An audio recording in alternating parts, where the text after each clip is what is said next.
मेरी शादी तोड़ दी। आराम से बैठिए, फिर बताइए किसने शादी तोड़ दी आपकी? वो जादू के चिराग ने। जादू के चिराग ने आपकी शादी तोड़ दी? वो चिराग के जिन ने कहा था मेरी एक जरूरी इच्छा पूरी करेगा। मैंने सब कुछ किया जो जिन ने कहा, लेकिन उसने मेरी इच्छा पूरी नहीं की। जादू के चिराग ने आपकी इच्छा पूरी नहीं की? कौन सी इच्छा? मेरे हस्बैंड का अफेयर चल रहा है। मैं चाहती थी वो औरत उनकी जिंदगी से निकल जाए। तुम्हारे बारे में पुलिस को हम सच सच बता देंगे, लेकिन छोड़ेंगे नहीं हम तुम लोगों को। अच्छा नहीं किया तुम लोगों ने हमारे साथ।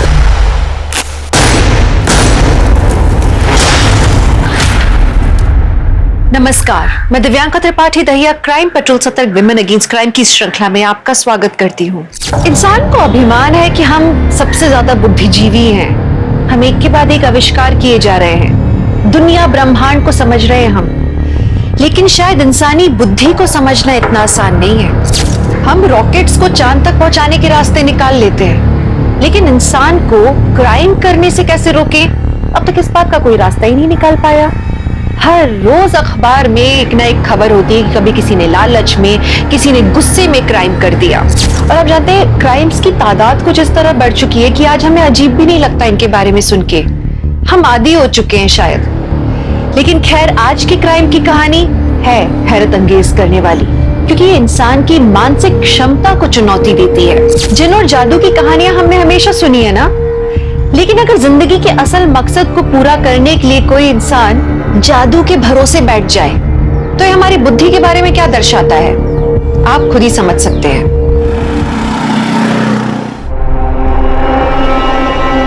हाँ? मैं मान नहीं सकता। यस। मुझे बिलीव नहीं हो रहा है, सच में। तुम पता है ऋषि, तुझे मना किया था ना यहाँ आने से, निकल यहाँ से। भाभी, भाभी, शर्म नहीं आती तुझे? भाभी, हाउ डेयर यू।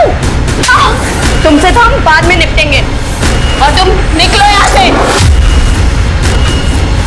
निकलो यहाँ से। भाभी, निकलो हमारे घर से, निकलो। तो हम छोड़ेंगे नहीं प्रीति। Wait and watch. क्या भाभी, क्या? और तुम्हारे समझ नहीं आता या तुम समझने की कोशिश नहीं कर रहे हो कि वो लड़का तुम्हारे लायक नहीं है? क्या तमाशा लगा रखा है यहाँ? ओ, पहले तो ये लड़की उस लड़के से बाहर मिला करती थी, अब वो लफंगा ऋषि इस घर में आने लगा है। एक तो इस घर के हालात ऐसे, पूरा बिजनेस चौपट हुआ पड़ा है। तुम्हारी वजह से हर दिन एक नई आफत खड़ी होती है इस घर के अंदर। तो हमारी लाइफ में हम कुछ भी करें, आपको क्या करना है उससे? निक्की चुप कर। अपने बड़े भाई से ऐसे बात करते हैं, ये मैंने सिखाया तुझे? हाँ, आप तो रहने दीजिए। और भाभी, हमने आपसे मना किया था ना रूम में आने से। सुन रहे हैं आप? मैं इसके रूम में जा नहीं सकती, लेकिन वो लफंगा ऋषि इसके रूम में जा सकता है। यस राइट, ऋषि लफंगा है क्योंकि आपके और ऋषि की फैमिली में बिजनेस राइवलरी है। वो आपके मायके का मैटर है, तो मैं क्यों डील करूं? निक्की, ऐसी बात नहीं है, वो लड़का तुम्हारे लायक नहीं है। प्लीज, आपकी वजह से ना अगर मेरा और ऋषि का रिश्ता टूटा ना तो बहुत बुरा होगा, सच में बहुत बुरा होगा। निक्की,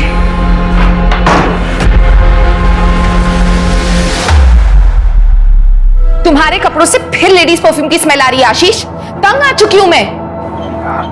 तंग तो मैं आ चुका हूं। तुम्हारे ये शक करने के तरीके से मेरा दिमाग खराब हो रहा है। क्या होता है लेडीज परफ्यूम? ये जो तुम टीवी देखते हो ना, यहां से निकल के तुम्हारे दिमाग में घुस के बस, और कुछ नहीं है।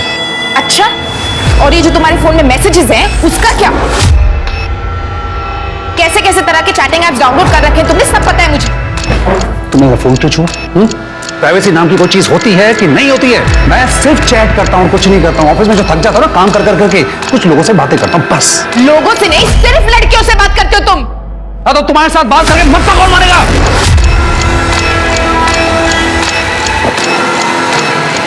और मैं जो कुछ भी कर रहा हूं ना, इसके लिए I am not responsible, you are responsible. तुम जिम्मेदार हो।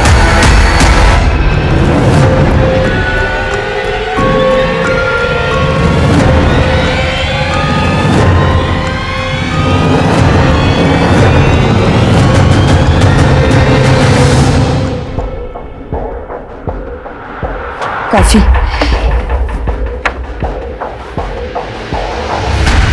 कब से ढूंढ रहे हैं, एक ढंग का प्रोफाइल नहीं मिला। अरे क्या हो गया आजकल की औरतों को, सोशल मीडिया पे बिंदी चूड़ियां इन सब की फोटो लगा।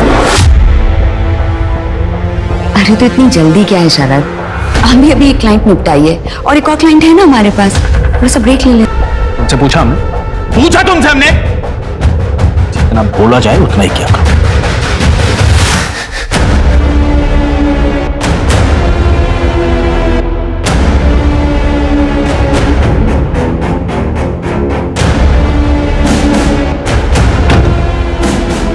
मुझे उससे मिलना है। पहले एक काम करो, ये लो, पहले ये पियो। ये हर बार करना जरूरी है क्या? ये तो प्रोटोकॉल है, जिनका नियम, इसे तो फॉलो करना ही पड़ेगा ना। अच्छा एक काम करो, अपना फोन दो और अब ये पियो आराम से।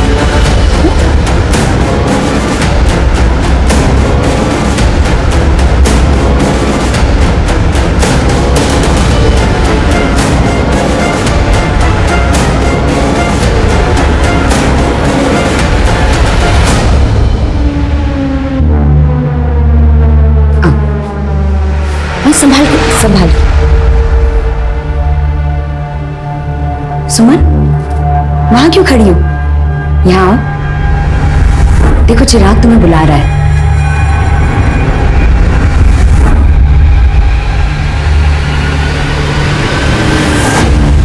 तैयार हो?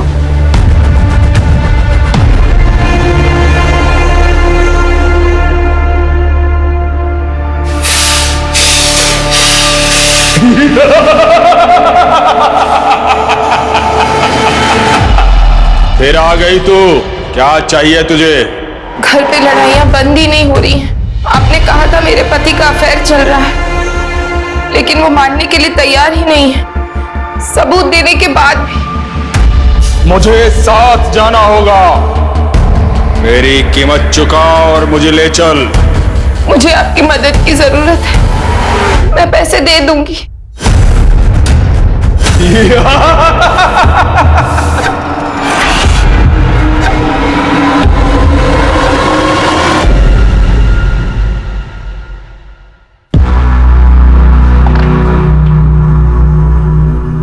ओम, आप इतनी टेंशन में क्यों हो? हम हैं ना, सब ठीक हो जाएगा। चलो आप हाथ मुंह धो कर आओ, हम खाना लगाते हैं। उठो बाबा, उठो, जल्दी आना।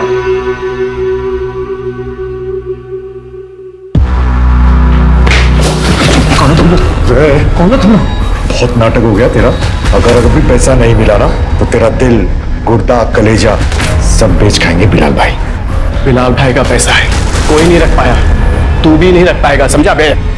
पैसा देना पड़ेगा। ओम, क्या हो रहा है ये सब? और कौन है ये लोग? क्या गुंडागर्दी लगा रखी है ऑफिस के अंदर? छोड़ोगे?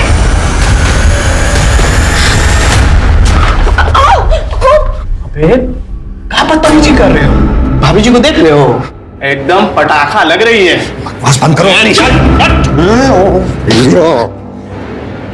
पैसे वसूलने के और भी तरीके हमको मिल गए, खुश रहो। कौन से पेमेंट की बात कर रहे हैं ये लोग? मैं बात करता हूँ जगन भाई।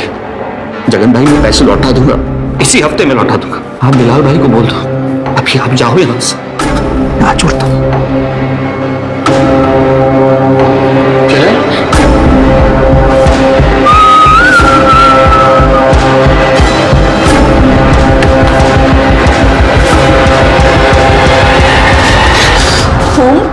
क्या था ये सब? गलत आदमी से पैसे ले ली प्रीति, ऐसा लगता है सब कुछ खत्म हो जाएगा, सब कुछ। कुछ नहीं होगा ओम, वो बाबा जी ना, उन्होंने बोला सब कुछ ठीक हो जाएगा। क्या बाबा जी लगा रखा है तुमने? कुछ नहीं होता, ये सब ढोंग ढकोसले होते हैं। बाबा ठीक कर देंगे। तुम्हारे नाम 25 लाख रुपए की इंश्योरेंस पॉलिसी की थी, याद है तुम्हें? तुम उसके पेपर निकालो, कल के कल बैंक जाकर कैंसिल करो, पैसे निकालो। अरे 25 लाख रुपए इनके मुंह पे मारेंगे तो एक महीना जीने तो देंगे ये लोग हमें।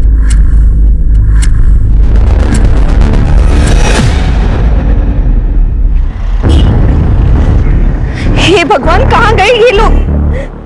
अब मैं क्या करूंगी? हेलो, तुम अभी मिलना है। ओके भैया चलोगे? जी मैडम बैठिए।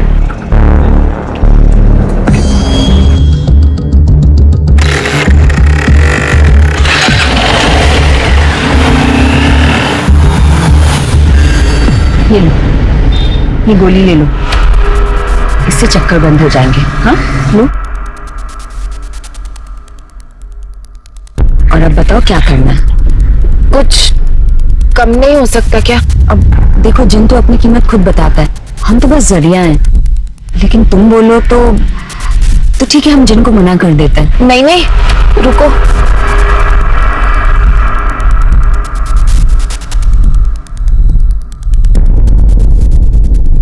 ये गहने और पैसे हैं। बाकी के बचे हुए पैसे मैं आपको जो आपने अकाउंट नंबर दिया था उस पर अभी ट्रांसफर कर देती हूँ। हो गया? ठीक है, मुझे बस वो औरत मेरे पति की जिंदगी से बाहर चाहिए। हो जाएगा, लेकिन याद रहे कि ये बात बाहर किसी को पता नहीं चलनी चाहिए। नहीं चलेगी, लेकिन कब तक सब ठीक होगा? वो जिन कब मिलेगा मुझे? आज रात को तुम्हें चिराग मिल जाएगा और फिर तुम बन जाओगी जिन की आका। फिर तुम जैसा चाहोगी जिन बिल्कुल वैसा ही करेगा। जिनने तुम्हें अपना आका चुना है।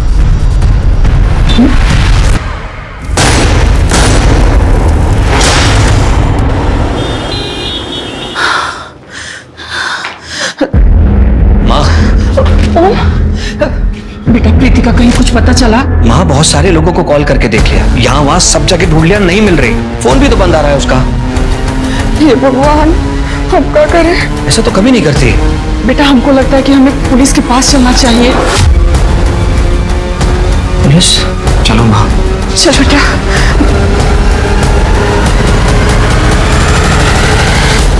सर ये प्रीति है, हमारी वाइफ। आपने प्रीति को आखिरी बार कब देखा था? सर आज दोपहर में वो हमारे ऑफिस लंच लेकर आई थी। हमने साथ में लंच किया, कुछ वक्त साथ बिताया। उसके बाद वो घर के लिए निकल गई। कितने बजे गई थी? तकरीबन 4 बजे होंगे। अच्छा, और उसके बाद ना वो घर आई ना उनका कॉल आया? नहीं सर, हमको लगा कि वो उनके साथ ही घर वापस आएगी। 5 बजे हम कीर्तन में चले गए। जब कीर्तन से आए 7 बजे, तब तक वो घर पर वापस नहीं आई थी। फिर हम उनको फोन किए। सर माँ का फोन आते ही हम उसे ढूंढने निकल गए। कई जगह पर हमने कॉल भी किए, लेकिन वो कहीं नहीं मिली। उसके सभी फ्रेंड्स को कॉल किया? सर जो नंबर हमारे पास थे उन पर हमने कॉल कर लिया, बाकी सबके नंबर तो हमारे पास नहीं है। पूजा, ये प्रीति का नंबर ट्रैकिंग पे डालो और उसका फोटो सभी पुलिस स्टेशन में सर्कुलेट करो। सर। ओम जी, आपका या आपकी पत्नी का किसी से कोई लड़ाई झगड़ा है या कुछ ऐसा हुआ हो? नहीं सर, हमारा किसी से क्यों झगड़ा होगा? बहुत ही सिंपल सी फैमिली है हमारी सर। झगड़ा वगैरह हमारा किसी से नहीं हुआ। अब बिजनेस क्या करें? सर लॉजिस्टिक और कुरियर सर्विस है हमारी। और घर में कौन कौन है? सर हम 4 लोग हैं, माँ, प्रीति और हमारी एक छोटी बहन है निकी। फिलहाल निकी घर पे है ताकि अगर प्रीति आ जाए तो हमें खबर कर सके सर। ठीक है, फिलहाल आप जाइए, हम सर्च करेंगे और अपने ऑफिस का एड्रेस लिखवाते जाइएगा। सर हमारी बहू मिल तो जाएगी ना? आप टेंशन मत लीजिए, हम कोशिश करेंगे। शर्मा, जरा फैमिली का बैकग्राउंड चेक करो, देखो कोई ऐसी बात है क्या जो इन्होंने हमें नहीं बताई। साथ ही ये प्रीति, इसकी CDR निकालो और ये ओम के ऑफिस के आसपास जितने भी CCTV कैमरे हैं सबकी फुटेज चेक करो, देखो कुछ मिलता है क्या। चलो।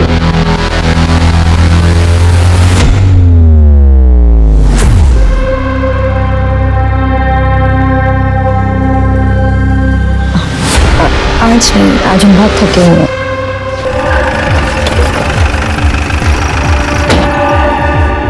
शर्मा, प्रीति का कुछ पता चला? जी सर, ये देखिए, उसके पति के ऑफिस के शॉप में CCTV कैमरा मिला। सर ये फुटेज देखिए।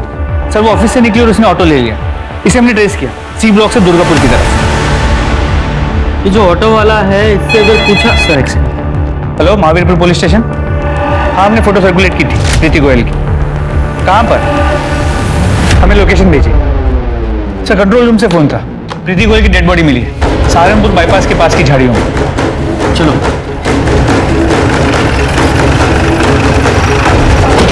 किधर है?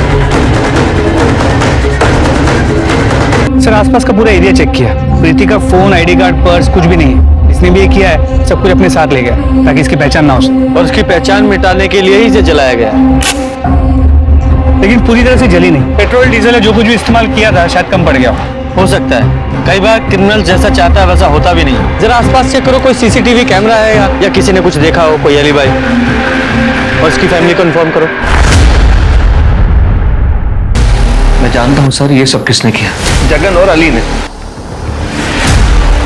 बिलाल भाई के गुंडे हैं ये लोग। कुछ दिन पहले ऑफिस में मुझे और प्रीति को धमकाने भी आए थे। और ये बात आपने हमें पहले क्यों नहीं बताई? सर मैंने बिलाल भाई से 80 लाख रुपए लिए थे। इलीगल बैटिंग में हम दोनों शामिल थे, लेकिन ये सब नहीं सोचा था मैंने। हमने तो खुद प्रीति से कहा था कि अपनी इंश्योरेंस पॉलिसी के पैसे विड्रॉल करके बिलाल भाई को दे दें। हमने कहा था बिलाल भाई से कि हम इस हफ्ते में पैसे दे देंगे, लेकिन वो जगन और अली दोनों के नंबर और एड्रेस दीजिए। सर इन दोनों के नंबर नहीं है। बिलाल भाई का नंबर है, मैं दे सकता हूँ। दीजिए।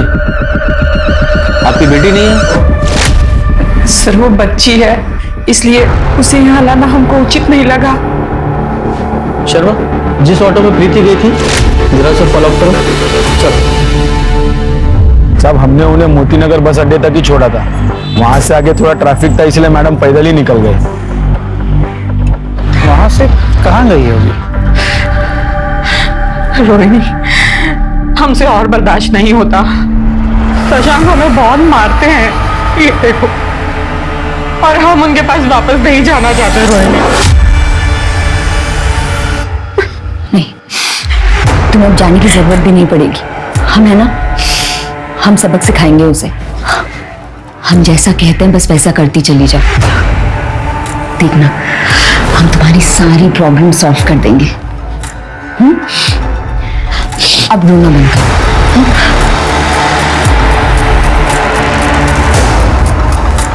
ये रजिस्टर में एंट्री कर देना।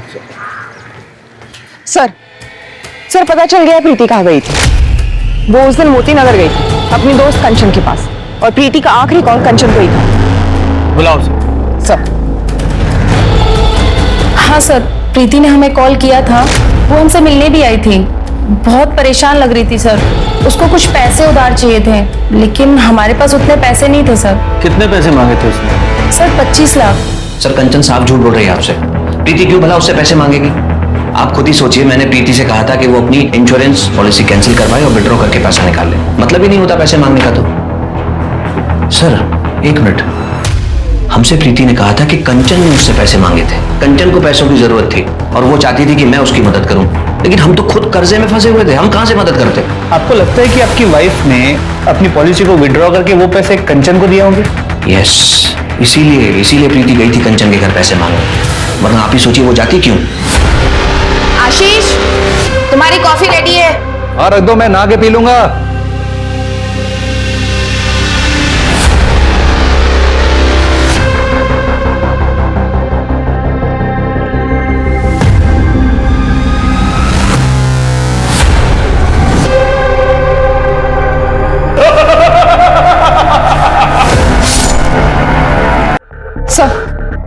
सर मैंने कंचन का एड्रेस लिया और उसके एरिया का सीसीटीवी फुटेज निकाला। सर ये देखिए। सर ये प्रीति कंचन के घर से निकलती है, और सर ये बाइकर देखिए। अरे ये तो प्रीति को घसीटते हुए कहीं लेके जा रहा है। हेलमेट पहना, शक्ल भी नहीं दिख रही है, बाइक का नंबर भी नहीं। पता चला है कौन है? नहीं सर, पता लगा रहे। सर मैंने प्रीति और ओम के कॉल रिकॉर्ड्स, बैंक रिकॉर्ड सब चेक किए। जैसे ओम ने बताया था, उसका कुरियर कंपनी ठीक से चल नहीं रहा था, काफी कर्जे में था। लेकिन जो सरप्राइजिंग बात यह है कि जिस पॉलिसी के बारे में ओम ने बताया था, प्रीति ने वो पॉलिसी 1 हफ्ते पहले ही विड्रॉ कर ली थी। क्या 1 हफ्ते पहले? लेकिन ओम ने तो हमसे कहा था कि उसने पत्नी को कहा है कि वो पॉलिसी विड्रॉ करे। सर उसने प्रीति को 24 तारीख को विड्रॉ करने के लिए कहा, लेकिन उसने 17 तारीख को विड्रॉ किया। हाँ 1 हफ्ते पहले ही। हो सकता है कि वो झूठ बोल रहा हो, या फिर ये भी हो सकता है कि प्रीति ने बिना ओम को बताया वो विड्रॉ कर लिया हो कंचन को देने के लिए। सर ये भी हो सकता है कि ओम ने पैसे बिलाल को 1 हफ्ते पहले ही दिए थे, लेकिन बाकी के पैसों के लिए उसने प्रीति को। और जब प्रीति नहीं मानी तो उन्होंने प्रीति को, ओम को जो 2 आदमी धमकाने आए थे उनका कुछ पता चला? नहीं सर वो दोनों अंडरग्राउंड खबरियों को काम पे लगा दिया है। ये ओम और उसकी फैमिली की सीडीआर? तो ओम के सारे कॉल बिजनेस कॉल्स। निकी के कॉल उसके बॉयफ्रेंड और उसके दोस्तों को, बस उसके सास के कॉल रिकॉर्ड्स में कुछ सस्पिशियस नजर नहीं है। ये जल्दी से बाइकर का पता करो, हो ना हो ये बिलाल का ही आदमी। सर, लत किसी चीज की ठीक नहीं होती, अच्छे खासे वक्त को खराब कर देती है, और अगर वक्त पहले ही खराब हो तो आपको गुर्बत मिली जाती है। ओम का बिजनेस पहले ही घाटे में जा रहा था, उसके बाद अपनी स्पोर्ट्स बेटिंग की लत के चलते उसने 80 लाख रुपए एक गलत व्यक्ति से उधार ले लिए। सोचिए ऐसा आदमी कितना डेस्परेट होगा, इनफैक्ट कुछ भी करने के लिए उतारू होगा वो। एक तरफ ओम की आर्थिक हालत के चलते प्रीति की मौत हुई, वहीं दूसरी तरफ सुमन अपनी बेअकली के कारण फंसती चली जा रही थी और आगे चल के वो एक बहुत बड़े क्राइम का हिस्सा बनने वाली थी।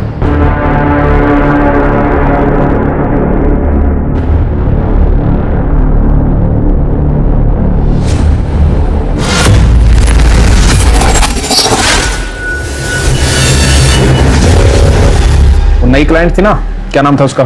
उपासना मिश्रा। उसका तो थोड़ा मुश्किल लग रहा है। हमने बात की उससे, दोस्ती बढ़ाई, पति से परेशान है, पर फिर पता नहीं क्या हुआ, बोली कि पति से माफी मांग ली। क्या? बहुत टाइम वेस्ट किया ना तुमने उसको। हमने क्या किया है अब? और ऐसा नहीं है कि वो चली गई है, हम अभी भी कोशिश कर रहे हैं उसे पटाने की, और अगर नहीं मिलती तो कोई दूसरी क्लाइंट ढूंढ लेंगे। जो करना है जल्दी करो, ज्यादा टाइम पास मत करो, ये तुम औरतों की आदत होती है। 2 औरतें मिली नहीं कि चक शुरू। तो आपने उस औरत को मरवाने के लिए पैसे दिए थे? नहीं नहीं सर, मैंने तो चिराग के लिए पैसे दिए थे। वो चिराग के जिन ने कहा था उसके जादू से मेरे पति उस औरत को भूल जाएंगे। 25 लाख दिए थे सर मैंने इसके लिए उन्हें, लेकिन उन्होंने मुझे चिराग नहीं दिया और जिन ने अपना काम भी नहीं किया। मेरे पति अभी भी उस औरत के साथ है, मैंने खुद देखा। आपने चिराग के लिए 25 लाख रुपए दे दिए? पूरी बात जरा डिटेल से बताइए। घर पे लड़ाइयाँ बंद ही नहीं हो रही। मेरी कीमत चुका और मुझे ले चल। देखो, जिन अपनी कीमत खुद बताता है, हम तो बस जरिया हैं। ये गहने और पैसे हैं। ठीक है। आपके साथ फ्रॉड हुआ है और आप जैसे पढ़े लिखे लोग ऐसे जिन चिराग ऐसी बातों में फंस जाते हैं। सर जब आपका खुद का पति धोखा दे रहा हो तो सब कुछ बेचकर पैसे दिए थे मैंने उन्हें सर। आप उनकी डिटेल्स दीजिए, नंबर तो होगा ना आपके पास? हाँ सर, लेकिन उनका नंबर बंद आ रहा है और एड्रेस मुझे नहीं पता। उनकी शक्ल तो देखी है ना आपने? जी। स्केच बनवा सकती हैं?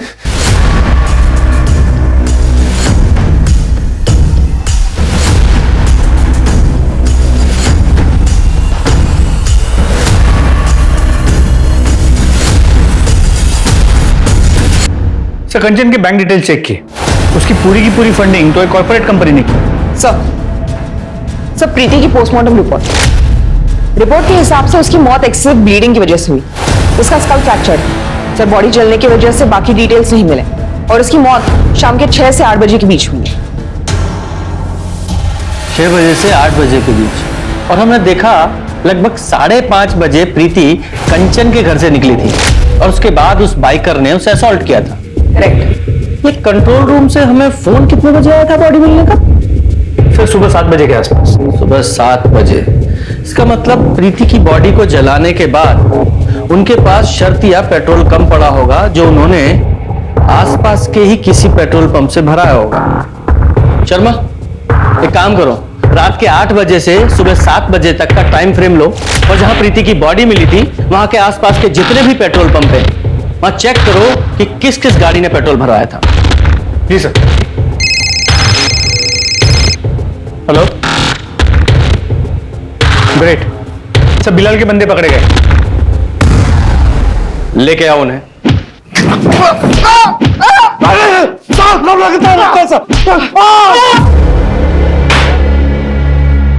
धमकी देने का बहुत शौक है तुम लोगों को, बहुत अच्छा करियर है। साहब, हम लोग बिलाल भाई के लिए काम करते हैं। वो साहब, वो मेरा, उसने बिलाल भाई से 80 लाख रुपया कर्ज लिया था। हाँ साहब, पैसे नहीं दे रहा था तो इसके लिए धमकाना पड़ा साहब। कर्ज जब ओम ने लिया था आप उसकी बीवी के तो बस ऐसे ही बोल दिए थे हम लोग। वही बोल दिया था। जरा वो वीडियो दिखाओ, देखो। साहब ये हम लोग नहीं है साहब। तो फिर कौन है? हाँ साहब, ये 5:30 बजे के आसपास का वीडियो है साहब। उस वक्त हम लोग यहाँ पे नहीं थे साहब। साहब उस वक्त हम लोग बाइक पे थे हिम्मतनगर में साहब। चाहो तो आप वहाँ के कैमरे में देख सकते हो। सच बोल रहे हैं साहब हम लोग। शर्मा, ये हिम्मतनगर के सीसीटीवी फुटेज चेक करो, देखो कितना झूठिया सच बोल रहे हैं। और ये ओम को बुलाओ।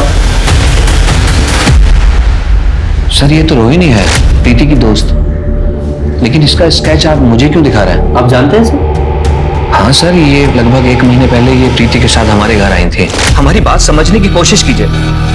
हम आपसे वादा करते हैं हम आपके पैसे लौटा देंगे, हमें थोड़ा वक्त और दे दीजिए प्लीज बिलाल भाई। ओम, ये रोहिणी है। रोहिणी ये हमारे हस्बैंड है।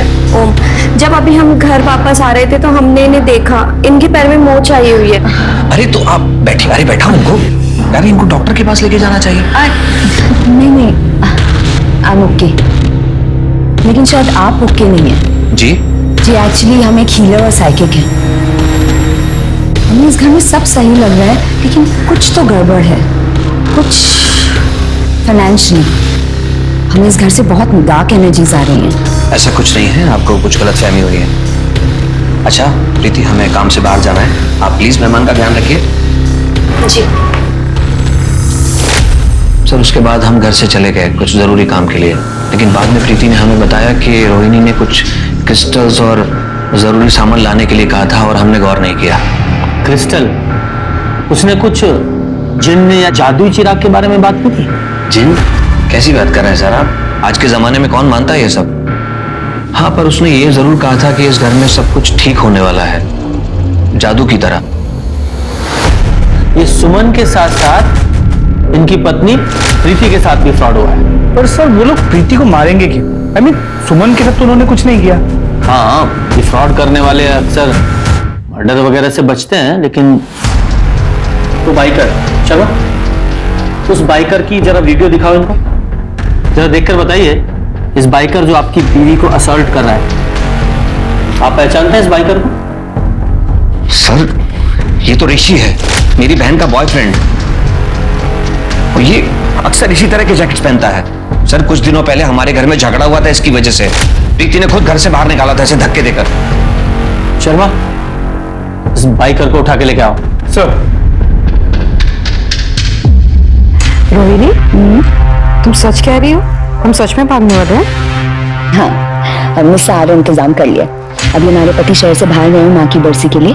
उनके आते ही ना हम उनके फोन से तुम्हारे अकाउंट में पैसे ट्रांसफर कर देंगे। और सुनो, तुम्हें भी बिल्कुल यही करना है, और बहुत जल्दी, हाँ, ताकि कोई हमें ट्रेस नहीं कर सके। हाँ, मुझे मेरे हस्बैंड का पासवर्ड भी पता है, तो इजी हो जाएगा। ये शादियां करके ना हमने बहुत बुरा किया है। हाँ रोहिणी, हमारी तो किस्मत ही खराब हो गई, लेकिन जाते जाते ना इन मर्दों की मर्दानगी को काट कर जाएंगे। ये क्या कह रही हो तुम रोहिणी? हाँ, ताकि ये मर्द ना दूसरी औरतों को हमारी तरह परेशान ना कर सके। सच कहा।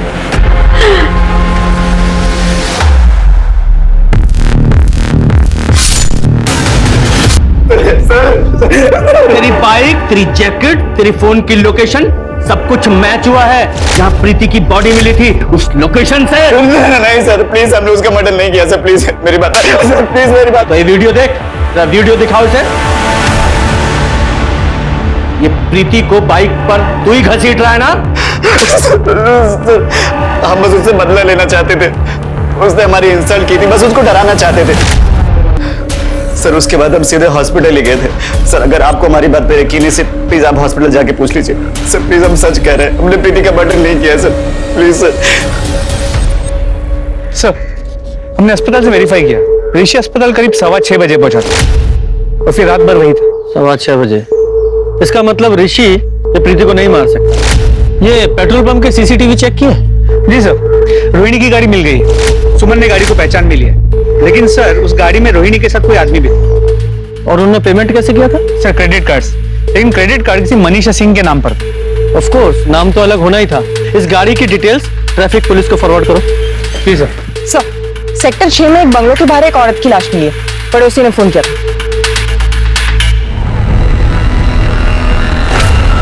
ऐसा मत करो आशीष। क्यों नहीं करूँ ऐसा? पहले तो तुम बगैर बात के मुझ पर शक करती रही, बिना किसी मतलब के, और अब तुमने किसी और के कहने पर मेरे 25 लाख रुपए मुझसे बिना पूछे तुम्हें किसी और को दे दिए। मैं तुम पे कैसे भरोसा करूं? I can't trust you, I can't trust you. और ना मैं तुम्हारे साथ रह सकता हूं, मुझे माफ करो, it's over. Ashish, it's over. Ashish please.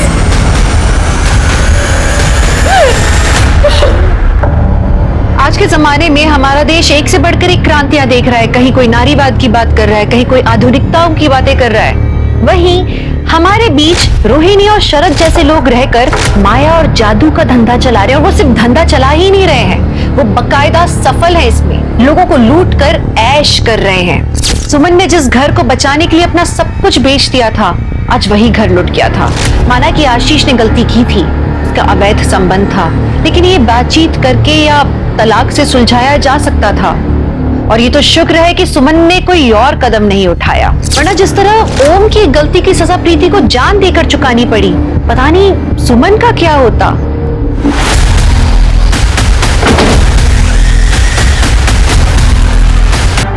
Sir, body पर 3 स्टैब वुंड्स हैं, बाकी कोई निशान नहीं है। लगता है किसी ने बहुत जल्दबाजी और गुस्से में मारा है। सर, और पैसे भी मिले। पैसे भी यही हैं, मतलब चोरी का मामला भी नहीं है। जी सर, मामला निजी लगा। एड्रेस भी यहाँ का नहीं है, फिर बॉडी यहाँ कैसे आई? जरा इसकी फैमिली को शिनाख्त के लिए बुलाओ। जी सर।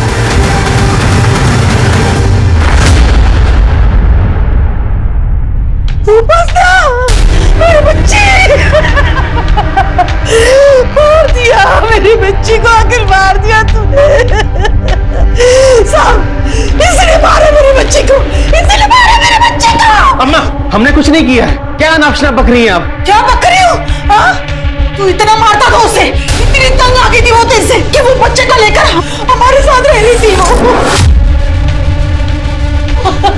साहब, ये छोटे मोटे झगड़े तो हर मियाँ बीवी में हो ही जाते हैं ना। छोटा मोटा झगड़ा इतना मारते थे, देखो सब विश्वास नहीं हो रहा था। देखिए देखिए उसके हाथ में कितने निशान है, कितना मारा वो उसे। कल रात आप कहाँ थे? सर, कल रात हम घर पे ही थे और हमारा बेटा कबीर हमारे साथ ही था। वो स्कूल से सीधा हमारे पास आ गया। मेरी बेटी ने कितने मन्नतें मांगी, कितनी बार पूछा कि अपना घर बचाने के लिए, लेकिन इंसान नहीं। पूजा, जरा वो स्केच दिखा। ये औरत कभी आपकी बेटी के पास आई थी उससे मिलने? हाँ साहब, ये मेरी बेटी की सहेली है। इस औरत ने कभी आपकी बेटी से पैसे मांगे थे? नहीं साहब, इसने कभी पैसे नहीं मांगे। मेरी बेटी के पैसे दिए हैं मैं डाइवोर्स केस फाइल करने के लिए। सर आइए। सर, ये दयाल जी है, उपासना की बॉडी जिस बंगलों में मिली थी उसके मालिक। सर, 3 महीने पहले मैंने अपना जो बंगला किराए पर दिया था मनीषा और शरद को, ये रहा उसका एग्रीमेंट पेपर। मनीषा और शरद से? लेकिन ये मनीषा की फोटो की जगह तो रोहिणी की फोटो है। इन दोनों के फोन नंबर्स तो होंगे ना आपके पास? हाँ सर, है ना, पिछले हफ्ते ही बात हुई थी। चलो, ये देखिए उनके नंबर।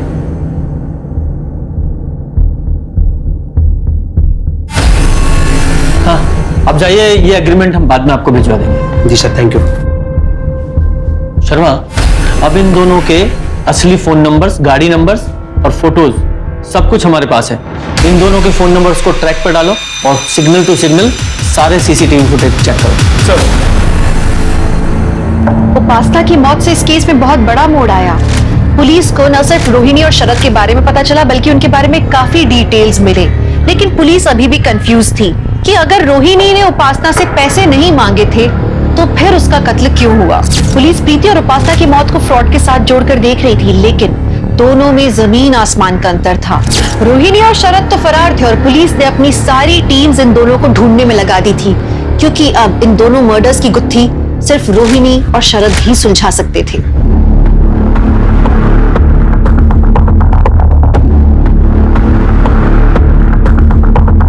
सर, उनकी कार बीड़पुर से सरसावा की तरफ गई, लेकिन उसके बाद में आगे नहीं दिखी। ये वहां की भीड़ चौकी से कांटेक्ट करो, वहां के जितने भी होटल सराय हैं सबकी डिटेल्स निकालो। ये लोग इतनी जल्दी घर तो ले नहीं सकते, किसी होटल में ही होंगे और वहीं प्लान कर रहे होंगे। चेक करो। सर, हमारी वजह से, तुम्हारे कहने पर इतने सालों से हमें गलत धंधे करते रहे वो सब, आज तक जो कहा वही करते आए हैं, लेकिन फिर भी एक बार भी प्यार से बात नहीं की हमसे तुमने। अब हम और नहीं जाएंगे। अब तुम तुम्हारे रास्ते और हम हमारे रास्ते।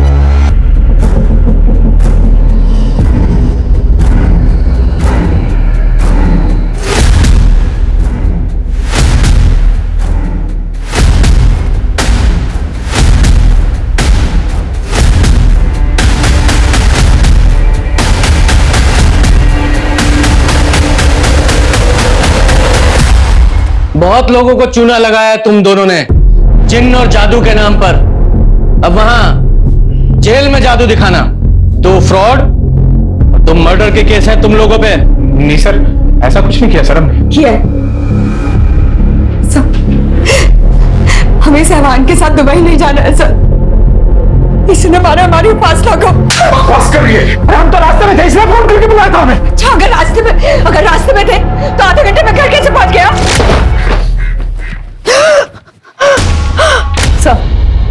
सर, शरद की फोन से एक वॉइस रिकॉर्डिंग मिली है। ये शादियां करके ना हमने बहुत बुरा किया है।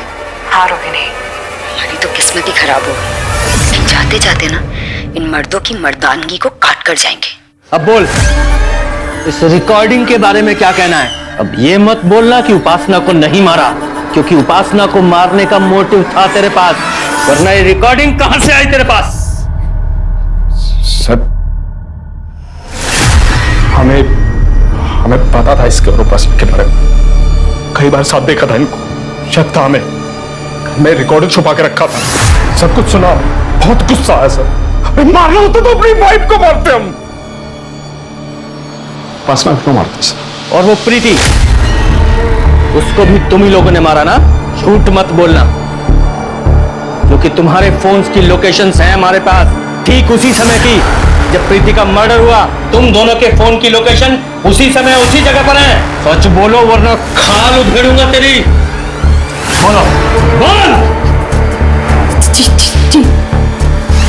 जी, प्रीति को हम दोनों नहीं मारे सर। जब हम सुमन को छोड़कर वापस जा रहे थे, प्रीति ने हमें देख लिया था। तुम लोगों को हम छोड़ेंगे नहीं। हमसे सारे पैसे भी ले लिए और वो चिराग भी नहीं दिया, और तुम्हारे जिन ने कोई काम भी नहीं किया। मुझे चुपचाप वो चिराग दो। हाँ, लेकिन थोड़ा टाइम तो लगता है ना। देखो, हमें किसी भी कीमत पे वो चिराग चाहिए। चलो। अच्छा ठीक है, रिलैक्स। आप रिलैक्स कीजिए और आप ये पानी पीजिए। हमें कुछ नहीं पीना है, आज हम होश में जाएंगे। चलो। अरे वो पानी तो पीजिए। हमने कहा ना चलो। चलो तुम। तो प्रीति के फोन की लोकेशन हमें इसलिए नहीं मिली क्योंकि तुमने उसका फोन स्विच ऑफ कर दिया था। नहीं सब, हमने देखा था प्रीति का फोन टूट गया था। सर, जब ऋषि बाइक पर जाकर प्रीति को असॉल्ट कर रहा था, शायद तब उसका फोन टूट गया होगा।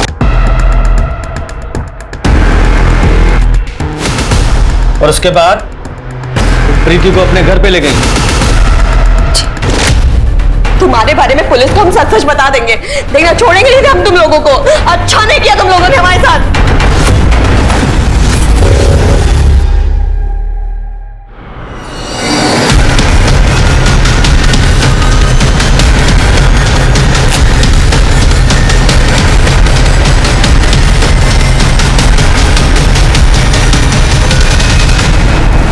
और प्रीति को जलाने के बाद तुम लोग पेट्रोल पंप पर गए हैं? और उपासना को कैसे मारा? नहीं सर, उपासना को नहीं मारा सर हमने। हाँ, आप चाहे तो मोबाइल का लोकेशन चेक कर ले सर। हाँ, हम वहां नहीं थे। उपासना को अगर शरद ने नहीं मारा तो फिर किसने मारा होगा? सर, उपासना के पति के मोबाइल लोकेशन के मुताबिक वो तो घर पर ही था। सर ये देखिए क्या मिला। ये रोहिणी और उपासना का लेस्बियन वीडियो किसी ने सोशल मीडिया पे अपलोड किया। सर, इसमें चेहरे तो ब्लर है, लेकिन ये जो घर है वो उपासना की माँ के घर से मैच करता है, मैंने चेक किया। वीडियो का सोर्स चेक करो। सर ये सुमित है जिसने वो वीडियो अपलोड किया था। स्कूल में पढ़ते हो, ऐसे वीडियो देखते हो, शर्म नहीं आती? कहां से मिला वो वीडियो?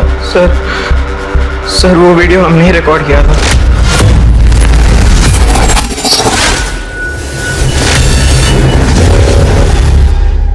न्यू विद्या स्कूल। इस स्कूल में तो नितिन और उपासना, उनका भी बेटा पढ़ता है ना? हाँ सर, कबीर। जब हम वो वीडियो रिकॉर्ड कर रहे थे, कबीर भी वहीं था सर। अंकल, धनु ने देखा था जब मैं स्कूल से घर आया।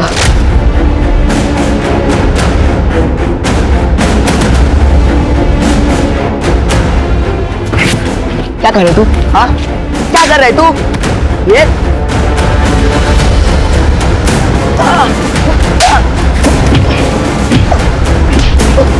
सुन, अब से तू हमको ये वीडियो बना के देगा, वरना हम सबको बता देंगे तेरी माँ क्या कांड करती है, समझा?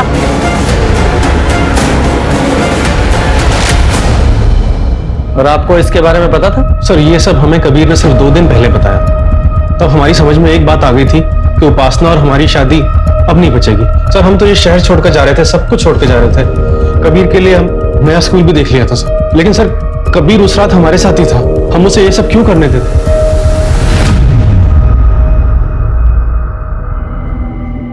ठीक है, फिलहाल आप जाइए, बाद में बुलाते हैं।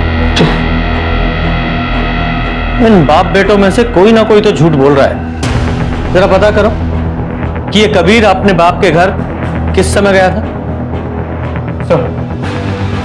सर कबीर की नानी से बात, उसने कहा कि कबीर सुबह स्कूल के लिए घर से निकला था, लेकिन बाद में वापस आया नहीं। शाम को उसने फोन करके बताया कि वो अपने पापा के घर जा रहा है। इसका मतलब ये कबीर स्कूल यूनिफॉर्म में ही अपने फादर नितिन के यहाँ गया था। लेकिन आज सुबह जब मैंने देखा तो उसकी यूनिफॉर्म काफी नई लग रही थी। जरा चेक करो कि इस कबीर ने या नितिन ने नई स्कूल यूनिफॉर्म खरीदी है क्या?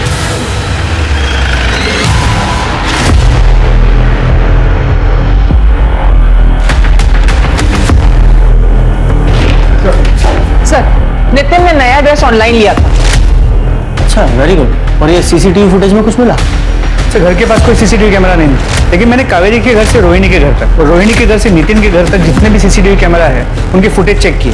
कबीर ने रात को उपासना को फॉलो किया रोहिणी के घर तक, और सुबह वो अपने बाप के घर के पास मिला, यूनिफॉर्म पे खून लगा।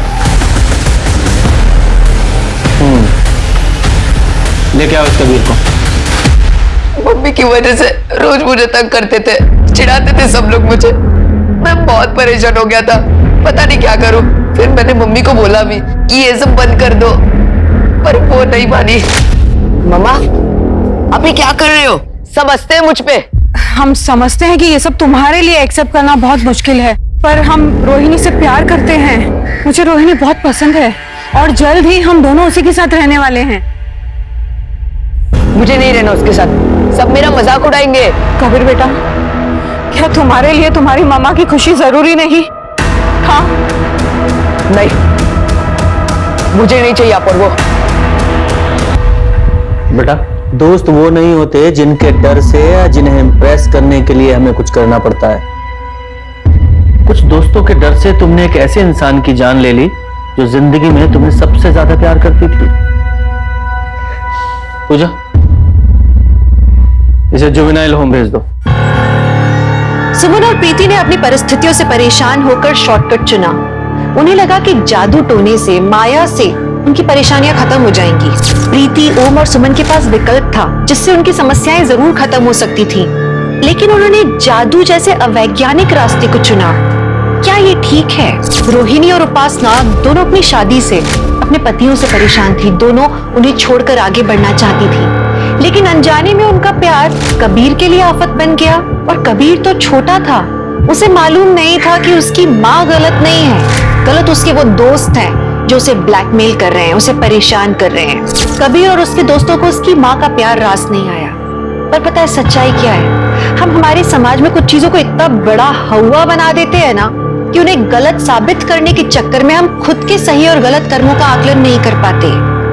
हम अपने साथ होते हुए गलत को देखते हैं, उसे ठीक करने के लिए अगर गलत रास्ता अपनाते हैं तो फिर ये गणित गलत ही हुआ ना। इसमें क्या सही है? गलत को ठीक करने के लिए आपको गलत कभी नहीं करना चाहिए। हमारे समाज को ये समझना है। कब तक टिकेगी ये? पता नहीं, कोशिश चल रही है, बहुत हिम्मत दिखा रही है। लगता है तेरे से नहीं होगा, कुछ और ही करना पड़ेगा। ये बहुत जरूरी है कि ये एकदम से हिम्मत हार जाए। देखते हैं कब तक टिकती है। किसी भी चीज का मोल उसकी जरूरत पर निर्भर करता है। प्यास लगे तो पानी का मोल समझ आता है, अंत करीब हो तो सांसों का मोल नजर आता है। ऐसा क्यों होता है कि जब हमें हमारी हर चीज बेशकीमती लगती है तो दूसरे की चीज सस्ती हो जाती है? कुछ लोग ऐसे होते हैं जो आसानी से किसी की भी जिंदगी ले लेते हैं, आसानी से बलात्कार कर देते हैं। जिंदगी खुद की हो या किसी की भी, वो सस्ती कभी भी हो ही कैसे सकती है? मेहनत और लगन से जीवन निर्वाह करने वाली कविता की जिंदगी में ऐसा कौन सा दौर आया जिसने उसकी जिंदगी को तहस नहस करके रख दिया, उसके सफर को हमेशा के लिए खत्म करके रख दिया। नमस्कार, मैं दिव्यांका त्रिपाठी दहिया क्राइम पेट्रोल सतर्क विमेन अगेंस्ट क्राइम के इस एपिसोड में आपका स्वागत करती हूँ। इस केस ने अलीबाग पुलिस के सामने अनोखी चुनौती पेश कर दी, क्योंकि यहाँ अपराध की जड़ें गहरी थी और अकल्पनीय थी।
ए पकिया उठ, क्या रोज रोज उठाना पड़ता है तेरे को?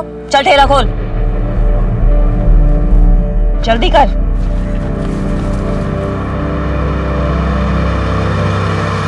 मेरी मदद के लिए रखा था तुझे यहाँ पर, लेकिन सबसे ज्यादा ध्यान तेरा ही देना पड़ता है।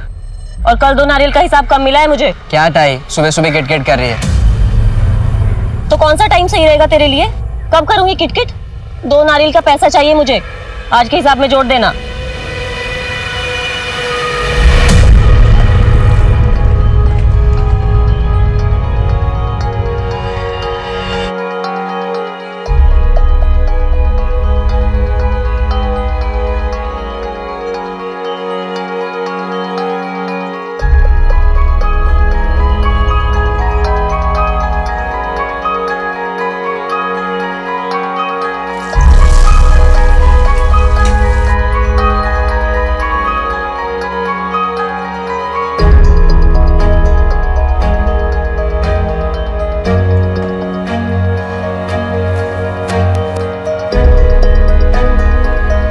संदीप बेटा उठ, उठ ना, 8 बजने वाले हैं, स्कूल जाना है ना? चलो जा, जल्दी कर मेरा बेटा।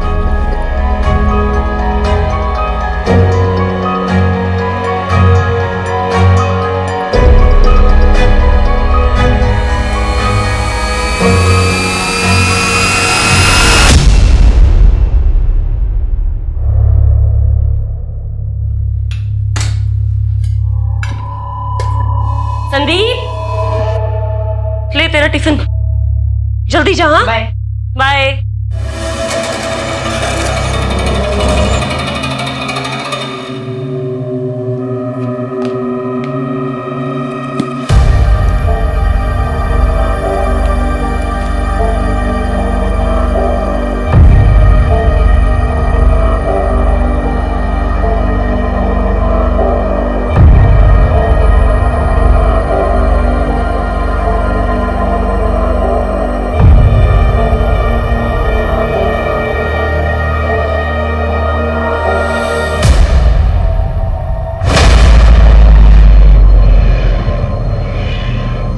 आज देर क्यों हुई कविता? 1 मिनट की भी देरी से कितना नुकसान होता है पता है तुम्हें? कुछ पड़ी ही नहीं औरतों को।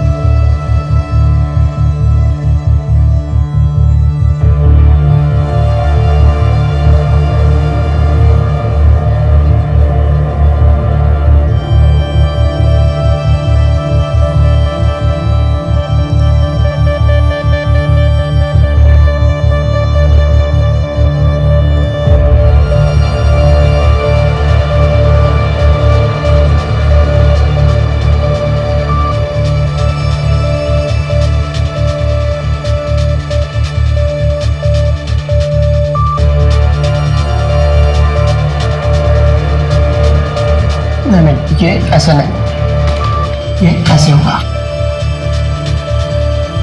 कोशिश कर रही हूँ सर।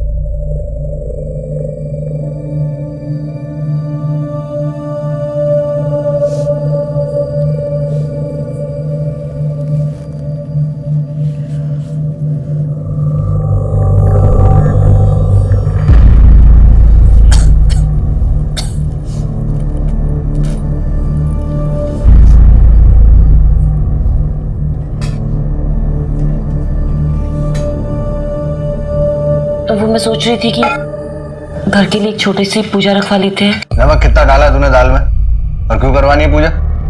घर की शांति और भलाई के लिए। जितनी अपनी अकल और हैसियत है ना उतना ही करने का। तो कहाँ से आएंगे पैसे? मैं मैनेज कर रही हूँ ना। और क्यों नहीं आ सकते इतने पैसे? मैं 10वीं पास हूँ। अगर तुमसे शादी नहीं की होती तो और पढ़ती, कोई अच्छी नौकरी करती। अगर मुझे कंप्यूटर सीखने के बाद कोई अच्छी नौकरी मिल जाएगी, संदीप के भविष्य के लिए भी अच्छा होगा ना। तो फिर क्यों मना कर रहे हो तुम? खुद तो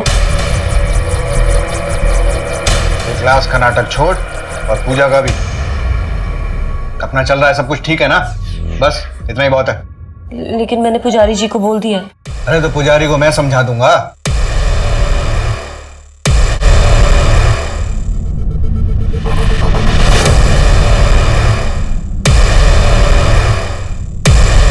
पंडित, पुजारी कहाँ? वो अंदर पूजा में बैठे हैं। पुजारी, मेरी बीवी आई थी क्या इधर, कविता? जी हाँ, मैं ही आपके घर पर पूजा की तैयारियां कर रहा हूँ। कोई जरूरत नहीं, पूजा कैंसिल। जी, कोई समस्या? अरे समस्या आप हैं, आप जैसे लोग हैं जो भगवान का नाम दिखाकर हमें डराते रहते हैं, गरीब लोगों का शिकार करते रहते हैं। और मेरी बीवी, मैं तो है ही अकल की कमी। देखिए आप शांत रहिए। क्या कर रही हो तुम? माफी मांगो इनसे। अरे मैं क्यों माफी मांगू? माफी तो इन्हें मांगनी चाहिए। मेरे घर में क्या होगा ये मैं तय करूंगा ना, ये नहीं करेंगे। सारी दुनिया से झगड़ा, गैस वाले से झगड़ा, केबल वाले से झगड़ा, पड़ोसियों से झगड़ा, अब ऊपर वाले से भी झगड़ा। इन्होंने कुछ नहीं बताया मुझे, मैं खुद आई थी इनसे पूछने। घर चलो अब, जब देखो झगड़ा।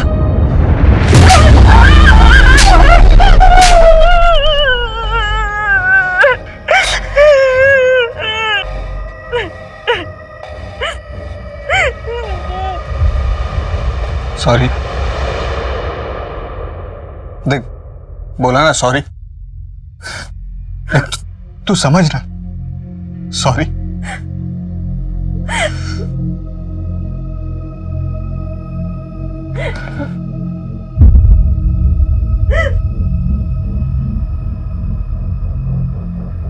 ले पानी पी। कितनी बार सॉरी बोलेगा? सब ठीक हो जाएगा, सब ठीक हो जाएगा। तू कभी नहीं समझेगा, तुझे साथ खुद माफ है।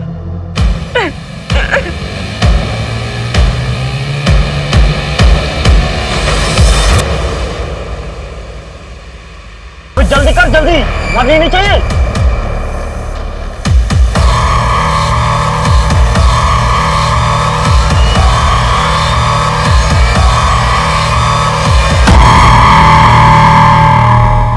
रात को कहाँ चली गई?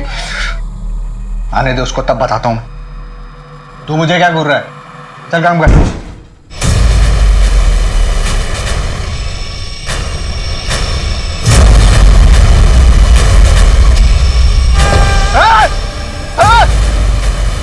कविता, कविता, क्या बेटा?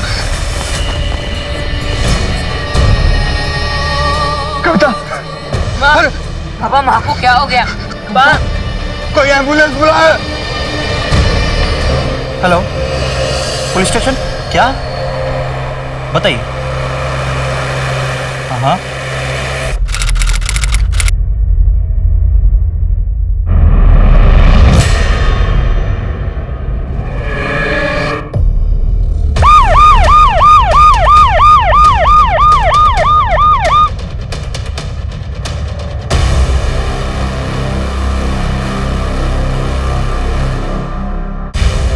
आप यहाँ से कर रहे हैं?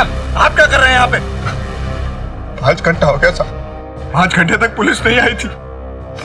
मेरी बीवी ने मेरे सामने दम तोड़ा। यहाँ पे क्या कहते गुंडे उसे? और बताए क्या, वो चेहरे ढके हुए नहीं थे, इसका मतलब समझते हैं आप? पुलिस का डर नहीं है उनको। छोटे लोग हैं हम, छोटे लोग। और आप क्या करेंगे? मैं इसका अंतिम संस्कार यही कर दूंगा। आप तो रुको, देखिए आप शांत हो जाइए। हम समझ सकते हैं आपकी बात, हम कहीं फंसे हुए थे। हमारे देश में महिलाओं के साथ अपराध बढ़ते ही जा रहे हैं। हाल ही में महाराष्ट्र के अलीबाग जिले में एक 35 साल की महिला के साथ दरिंदगी के बाद उसे अधमरी हालत में अपने ही घर के बाहर फेंकने का मामला सामने आया है। उसके पति ने पुलिस पर लापरवाही का आरोप लगाया है। मैं एक दिन के लिए छुट्टी पे था, इंचार्ज तुम थे त्यागी, फिर केस पर रिस्पॉन्ड करने में इतनी देरी क्यों? सॉरी सर, वो लॉकअप के अंदर हिस्ट्री लोग दंगा कर रहे थे, उनको संभालने के चक्कर में मैं सर को टाइम से रिपोर्ट नहीं कर पाया। वो लॉकअप में ही थे ना, भागे तो नहीं थे ना? आइंदा जरा समझिए कि प्रायोरिटी क्या है और क्या नहीं। चलिए बताइए, केस की डिटेल्स बताइए। अब तक क्या क्या पता चला है और अब तक आपने क्या क्या एक्शंस लिए? एक बात तो तय है, अगर वो दोनों आदमी ने बॉडी को घर के बाहर फेंका है, उसका मतलब वो घर को और घर के लोगों को अच्छी तरह से जानते हैं। बेटे और हस्बैंड ने क्या बयान दिए? सर, हस्बैंड ने बयान देने से मना कर दिया और बेटे का कहना है कि वो उन दोनों को नहीं पहचानता।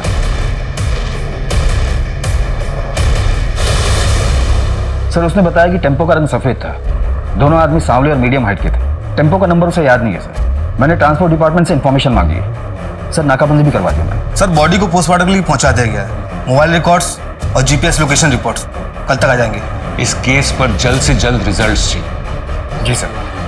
और एक बात सर, हस्बैंड ने कुछ जाति भेद का आरोप लगाया था। छोटे लोग हैं हम, छोटे लोग। पूछताछ में पता चला कि काफी सिरफिरा किस्म का आदमी है, पत्नी को मारता था, सबसे झगड़ा मोल लेता था। और कुछ दिन पहले तो एक मंदिर के पुजारी का खुलेआम अपमान भी किया था उसने। कोई समस्या है? अरे समस्या आप हैं, आप जैसे लोग हैं जो भगवान का नाम दिखाकर हमें डराते रहते हैं। सर, कहीं ऐसा तो नहीं कि पति के व्यवहार की वजह से उसे सबक सिखाने के लिए अपराध किया गया हो? लेकिन इस केस में एक और सवाल कि कविता के साथ इतनी बेरहमी क्यों?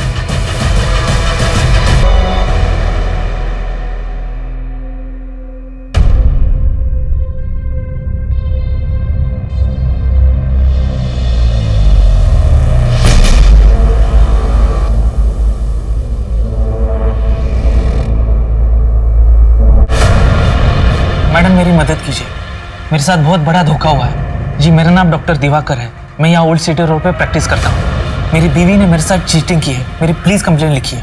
चीटिंग? क्या मतलब? जी, मेरी बीवी डॉक्टर कामिनी मेरे 25 लाख और जेवरात लेके गायब हो गई। सर, पोस्टमार्टम में गैंग रेप कंफर्म हुआ है, लिखा है कि 4 से 5 लोग। और एक बात है सर, रेप के बाद लोहे के हथियार से इंटरनल पार्ट को डैमेज किया गया है। मौत का कारण इंटरनल ब्लीडिंग है सर। और सर, टेम्पो की अभी तक कोई रिपोर्ट नहीं मिली है। सर, कविता के फोन रिकॉर्ड्स और जीपीएस लोकेशन रिपोर्ट आ गई है। ये लगभग उसके रोजमर्रा के रूटीन से मैच तो कर रहा है, बस ये एक 14 तारीख का दिन है। उस दिन पैटर्न थोड़ा अलग है। ये देखो, 2 बजे के करीब काम से निकलने के बाद और क्लास से पहले वो यहाँ शिवाड़े नगर गई। हेलो, पता करो कि वो वहाँ क्यों गई थी और किससे मिलने गई। Okay sir. और सर, ये देखिए, 14 तारीख को रात को 9:30 बजे कविता वापस पापड़ फैक्ट्री गई थी। लेकिन वो तो वहाँ शाम 5 बजे तक ही काम करती है ना? हाँ सर, यही इंफॉर्मेशन मिली अभी तक। फिर उस दिन अचानक ऐसा क्या हुआ कि उसको वापस जाना पड़ा?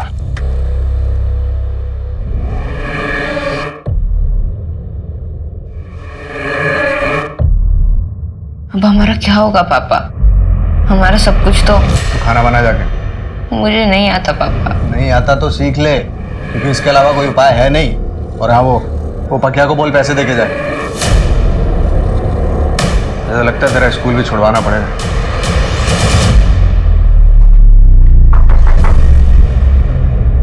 देखिए, मैं समझता हूं कि आप लोग परेशान होंगे, लेकिन आप लोगों से बात करनी जरूरी है। आप समझ रहे हैं ना? आपको किसी पर कोई शक होता तो बता नहीं देता। देखिए, मैं आपसे तमीज से बात कर रहा हूं, इसलिए आप भी तमीज से बात करें। आप यहां पर कोऑपरेट करेंगे या फिर पुलिस स्टेशन जाकर बात करें? आपकी बीवी के जीपीएस रिकॉर्ड के मुताबिक उस दिन रात को वो घर आई और फिर से रात को घर से निकली और काम पर गई। काम पर? नहीं सर, कविता तो घर पे ही थी। वो तो संदीप फोन लेके गया था रात को 9 बजे। मतलब ये कि हमारे पास एक ही फोन है और वो फोन रात को 9 बजे संदीप लेके गया था बाहर। बोल रहा था दोस्तों से बात करनी। संदीप कब तक आएगा बेटा? माँ मैं आ जाऊंगा ना, अब बच्चा नहीं रहा मैं। ये क्या हो गया तुझे? ए संदीप! उसके बाद मैं 10:30 बजे तक सो गया और तब तक तो कविता घर पे ही थी। फिर संदीप ने मुझे 12:30 बजे जगाया। पापा, पापा, मम्मी घर पर नहीं है। कहाँ चली गई? हमने थोड़ा वेट किया, उसके बाद मैं उसको ढूंढने बाहर निकल गया, लेकिन फिर वो मिली नहीं। मैं वापस लौट आया। उसके बाद तो आपको सब पता ही। और फिर 2:30 बजे के करीब बॉडी घर के बाहर फेंकी गई। अब सवाल ये है कि संदीप, उस रात तुम अपने माँ के काम करने की जगह पर क्या कर रहे थे, और वो भी तब जब वो घर पर ही थी? सच बोलना बेटा।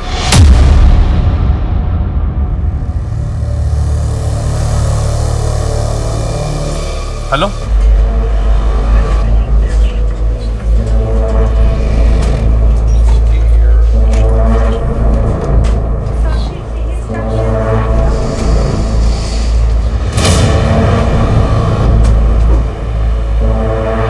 मुझे यहाँ क्यों लाया गया है और मैं यहाँ कैसे?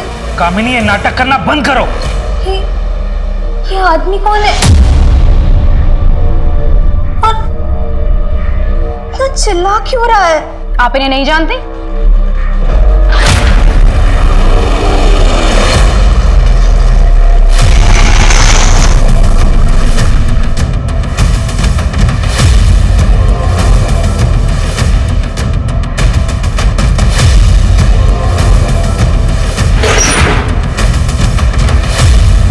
सर अंदर कुछ नहीं है।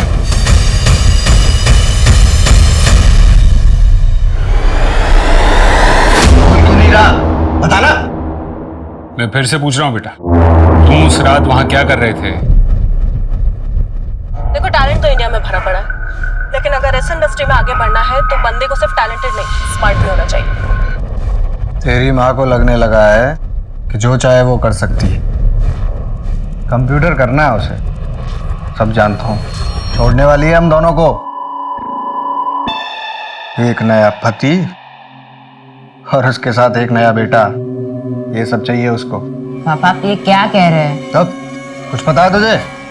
कैरेक्टर लेस हो गई है तेरी माँ। नहीं तो पता इतने पैसे कहाँ से आ रहे हैं? पापड़ी बेल रही है या कुछ और कर रही है?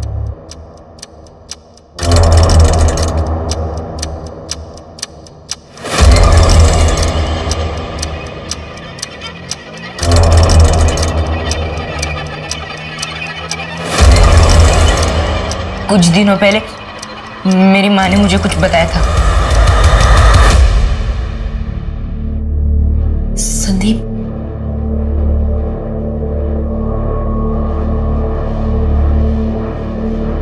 बेटा मुझे हफ्ते में 2 दिन नाइट शिफ्ट करना पड़ेगा। कंप्यूटर क्लास के पैसे भी देने हैं, तेरा भी तो ट्यूशन का फीस बढ़ गया है ना, घर के भी कितने खर्चे हैं बेटा। रात को जब तेरे पापा सो जाएंगे तो मैं निकल जाऊंगी। तो अपने पापा से कुछ कहेगा तो नहीं? कराई शपथ। रात को वापस क्यों जाना है? बेटा बोला ना नाइट शिफ्ट है, ठीक है?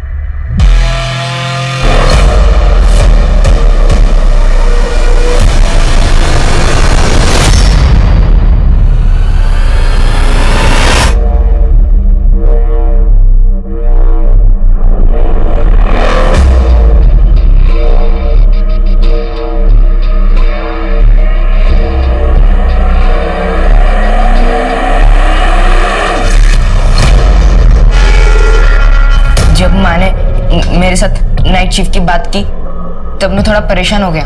मैं देखना चाहता था कि वह सच में नाइट शिफ्ट लगती है कि नहीं। मैं देखा वहाँ नाइट शिफ्ट तो लगती है, पर वो जो देखा वो देखकर मैं वापस आ रहा था और फिर रास्ते में मुझे मेरी माँ मिली।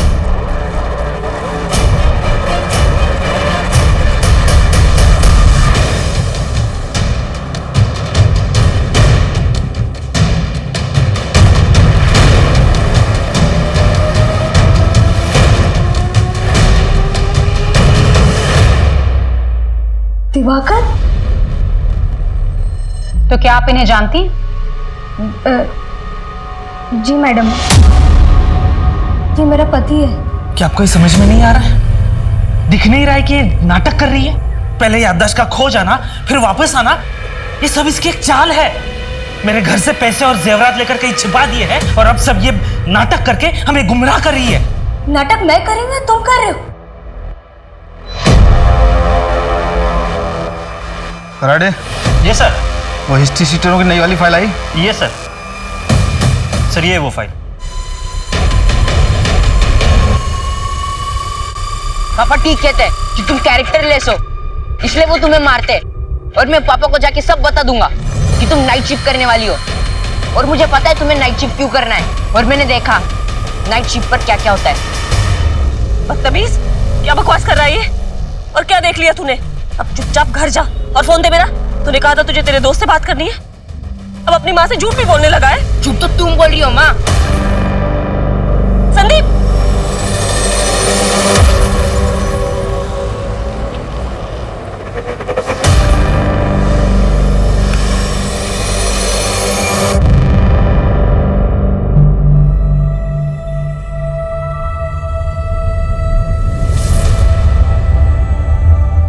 हो पापा?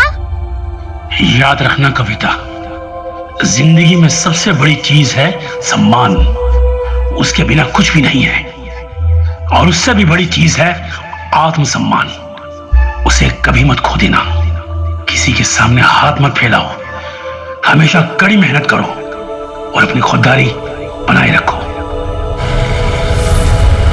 कर तो रही हूँ सब कुछ बाबा, लेकिन फिर भी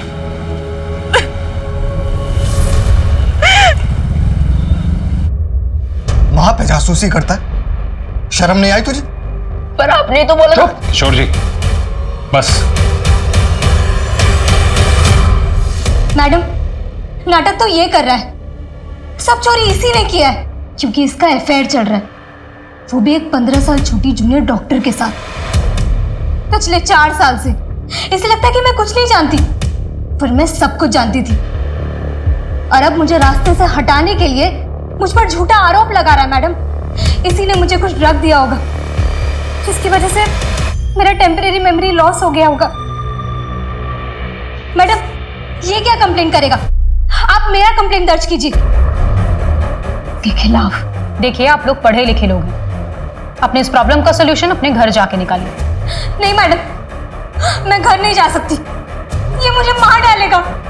इस बार तो इसने मुझे बेहोशी की दवाई दी है, लेकिन अगली बार मुझे जान ले लेगा। मैडम प्लीज मैडम, मुझे घर मत भेजिए।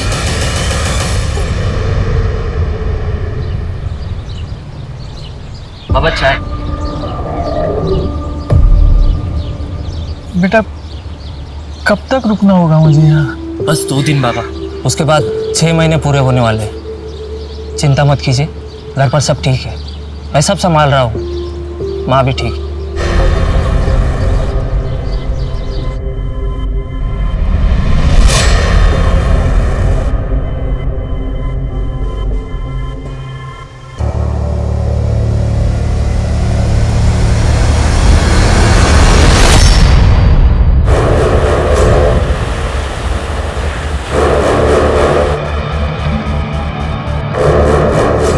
पापा पैसे मांग रहे, 4 दिन से तो तू आए नहीं पैसे देने। पैसे नहीं देने वाला मैं, पापा को बुला के बात करेगा मुझसे। तुझे क्या है बे, मुझे पैसे देना? दयानंद खुड़े, अपने आप को पापड़ किंग कहते हो ना? सर छोटा सा बिजनेस है। देवकी सालस्कर, 14 तारीख की रात को, जिस रात को कविता का रेप हुआ था, आप दोनों को ऑफिस में देखा गया था, कॉम्प्रोमाइजिंग पोजीशन में। सर ऐसा कुछ भी नहीं है। और किसने बोला आपको? हमें लगा आप कविता के बारे में कुछ पूछना चाहते हैं, इसलिए हम यहाँ आए। और ये सब क्या है? और क्या प्रूफ है आपके पास? अपराधियों को ढूंढने के बजाय आप हमें देख रहे हैं। आपको पता नहीं सर, इस अपराध के कारण मेरा बिजनेस कितना लॉस में जा रहा है। इलाके की औरतों ने काम पर आना बंद कर दिया है और उधर ऑर्डर पे ऑर्डर ले रहा। आप दोनों वहां थे या नहीं? हाँ या ना? और कविता उस रात वहां आई थी या नहीं? कराड़े, इन दोनों को लॉकअप में डालो, क्या दश ताजा हो जाएगी। साहब हमने कुछ नहीं किया साहब रात का तो पता नहीं, लेकिन दिन में मिली थी साहब वो काम पे। साहब वो सभी औरतों से किसी दिमाग के डॉक्टर के बारे में पूछ रही थी, 1 हफ्ते से पूछ रही थी साहब। देखिए देवकी जी, अब कहानियां बनाने से कोई फायदा नहीं। लेकिन साहब ये सच है कि वो बोल रही थी कि वो उसी दिन डॉक्टर से मिलेगी।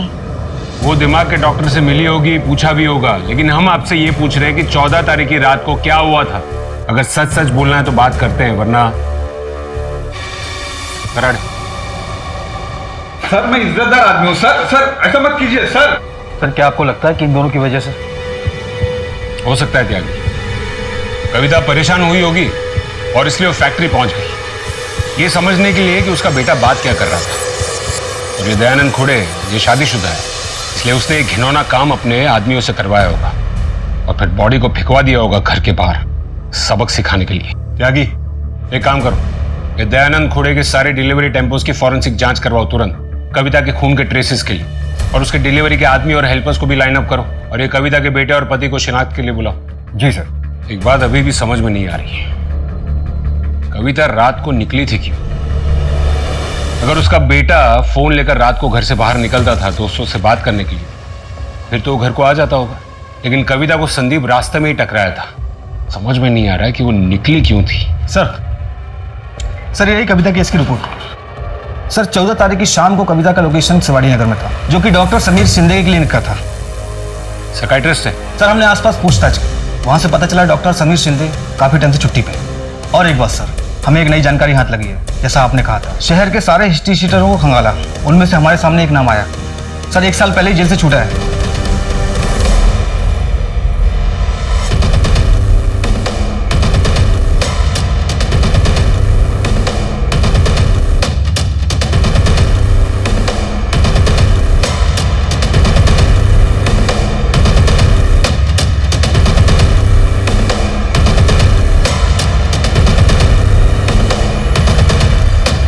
ये साहब मेरे को क्यों पकड़ के लेके आए? अब 1 साल पहले तू जेल से छूटा ना, चेन स्नैचिंग, पॉकेट मारी, लंबी लिस्ट है तेरी। और इस बार तो तू बाहर ग्रेजुएट बन के आया है, रेप और मर्डर भी करने लगा। और बड़े दोस्त बनाए कि नहीं? नहीं साहब, मेरे को कुछ नहीं पता।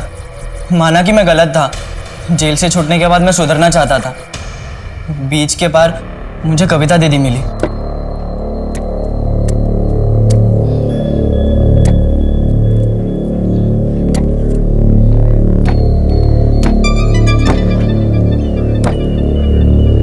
क्या देख रहा है? क्षमता नहीं है तो काय को करने का ये धंधा? तेरे से मतलब? ला इधर ला।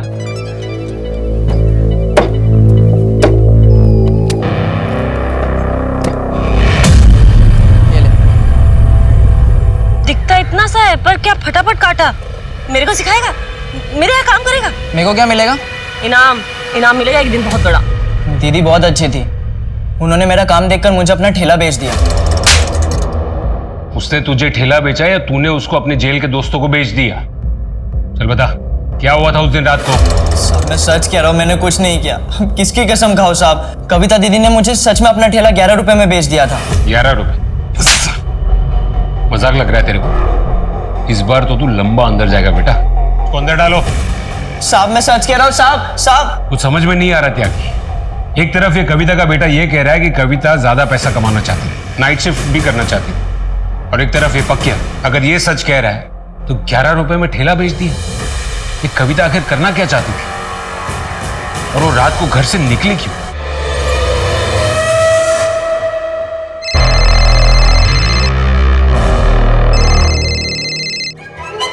अभी मत निकलना, तुम्हारे रास्ते पर आज रात नाकाबंदी होने वाली है।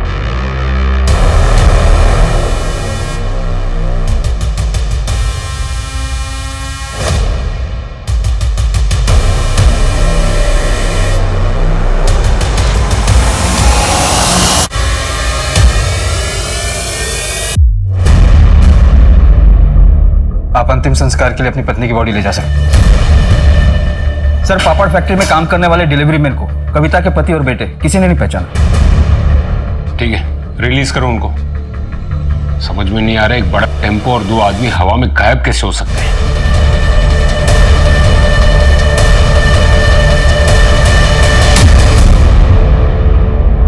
देखो कामिनी, क्यों ना हम ये सब कुछ भुलाकर एक नई शुरुआत करते हैं। मुझे तलाक चाहिए। इस बात को हम दोनों जानते हैं कि वो पैसे तुमने लिए हैं। कम से कम उसमें से मुझे आधा तो दे दो। मैं नहीं जानती कि तुम किस पैसे के बारे में बात कर रहे हो। प्लीज ये घर छोड़ के चले जाओ और उस औरत के साथ ही रहना। सर, वो डॉक्टर जिसे कविता मिलने गई थी, डॉक्टर समीर, उसके क्लिनिक से फोन आया था।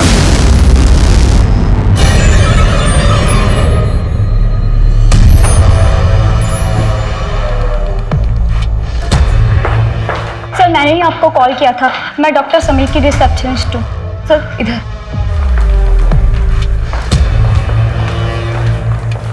इनका कॉल आया था 14 तारीख को। इन्होंने कहा इनको अचानक से गांव जाना होगा, तो इनके सारे अपॉइंटमेंट कैंसिल कर दूँ। लेकिन आज मॉर्निंग में पड़ोसी का कॉल आया कि इनके घर से बहुत ज़्यादा बदबू आ रही है। तो क्लिनिक में एक चाबी रहती है इनके घर की, तो मैं वो लेकर यहाँ पर आ गई। डॉक्टर साहब अकेले रहते थे, उनका कोई परिवार नहीं था।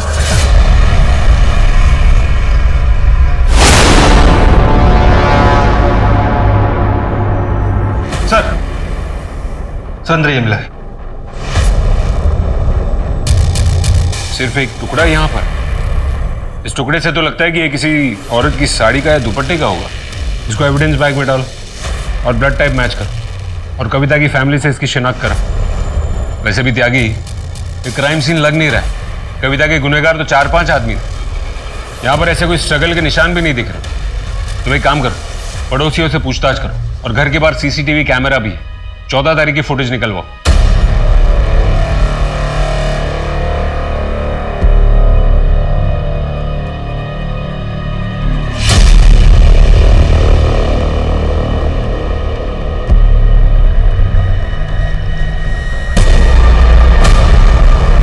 अभी जल्दी कर, जल्दी, मरनी नहीं चाहिए।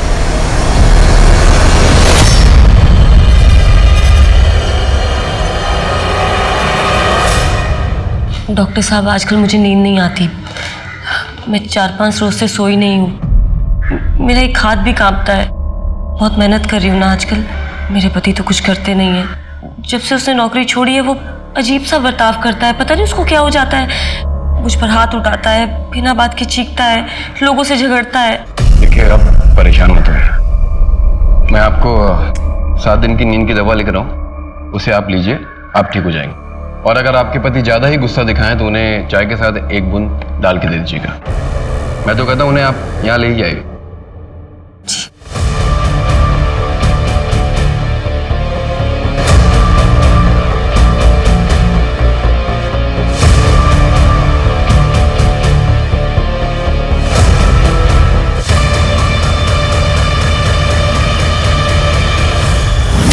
मेरे बेटे ने मुझे धोखा दिया, मेरा पैसा लेके भाग गया।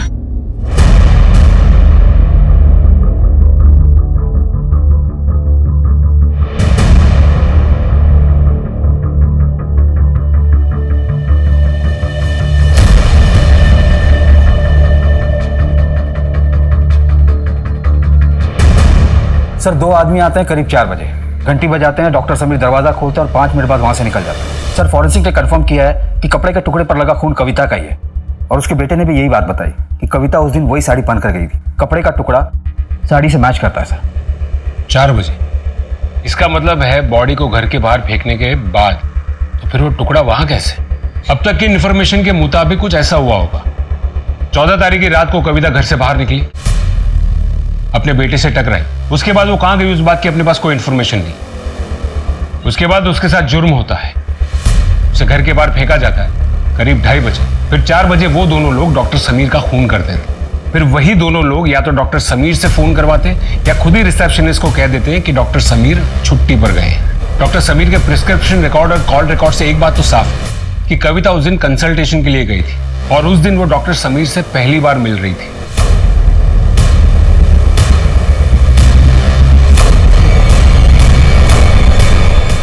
फुटेज में गाड़ी का नंबर क्लियरली दिख रहा है, गाड़ी इसी शहर की है। क्या कि अगर ये दोनों अब तक नहीं पकड़े गए, इसका मतलब इन दोनों ने अब तक बॉर्डर क्रॉस नहीं की। मुझे ये दोनों जेल में चाहिए आज के आज। जी सर। हेलो, संदीप और किशोर पर कड़ी नजर रखना, नहीं तुम वहां से हिलना नहीं, ठीक है?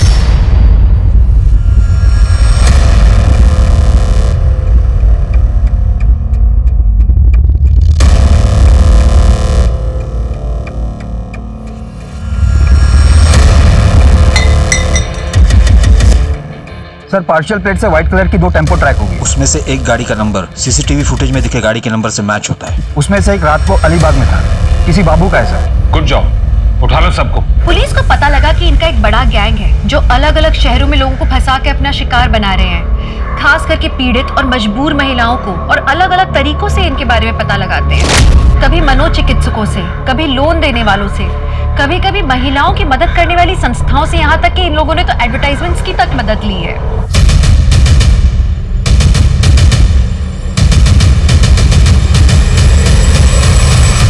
सबसे पहले तो तू ये बता कि रेप और मर्डर करके इतने दिन हमसे बच के तू गायब कैसे रहा? इस प्लान में और कौन कौन शामिल था तेरे साथ?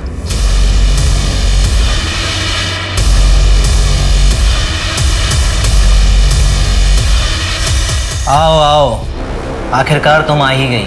मैं कब से इंतजार कर रहा हूं तुम्हारा।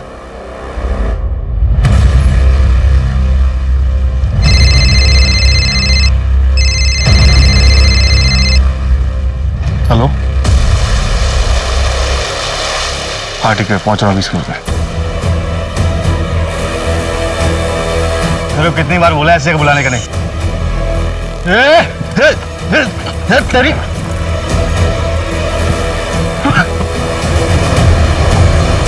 शर्म आती तुम्हें अपना ऑफिसर कहते हुए? तुम्हारे जैसे चंद लोगों की वजह से पूरा पुलिस डिपार्टमेंट बदनाम है। कौन है वो लोग जिन्हें तुम बचाने की कोशिश कर रहे हो? सर, मुझे नहीं मालूम कि ये रेप और मर्डर किसने किए। मैं तो कुछ पैसे के लिए बस इन्हें इन्फॉर्मेशन देता था, बस यही कि हमारी नाकाबंदी कहाँ लगने वाली है।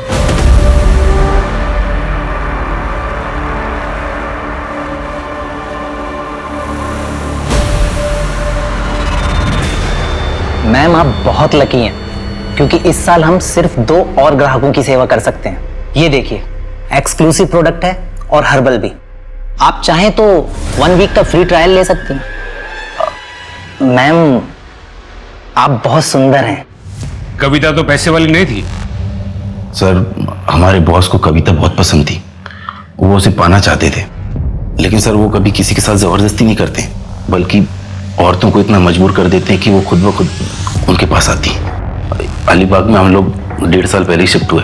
दरअसल नासिक में मामला ज़्यादा गर्म हो गया था, इसलिए यहाँ ज़्यादा कुछ कर नहीं रहे, बस कुछ मजबूर औरतों का सेक्स रैकेट चला रहे हैं। क्या नाम है तेरे बॉस का? सर,